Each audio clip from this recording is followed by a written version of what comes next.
வணக்கம் மக்களே, இது பண்ருட்டி வாய்ஸ் தமிழர்களின் ஓசை. இன்னைக்கு நாம இந்த பதிவுல எதை பத்தி பார்க்க போறோம்னா, லெமூரியா கண்டம், அதாவது கடலால மூழ்கடிக்கப்பட்ட குமரி கண்டத்தை பத்தி தான். குமரி கண்டங்கிற பகுதி இந்தியாவிற்கு தெற்கே இந்திய பெருங்கடல்ல இருந்ததா சொல்லப்படுது.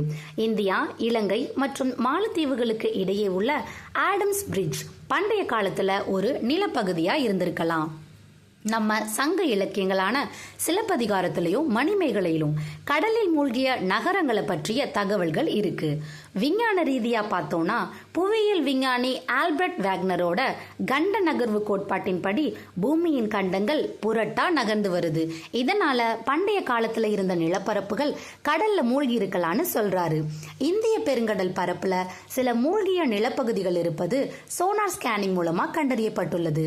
சங்கம் வைத்து தமிழ் வளர்த்தவர்கள் தமிழர்கள். முதற் சங்கம், இடைச்சங்கம், கடைச்சங்கங்கிற முச்சங்கங்கள்ல முதற் சங்கமும் இடைச்சங்கமும் கடல் கோளால அளிக்கப்பட்ட குமரி கண்டத்துல இருந்ததா சொல்லப்படுது.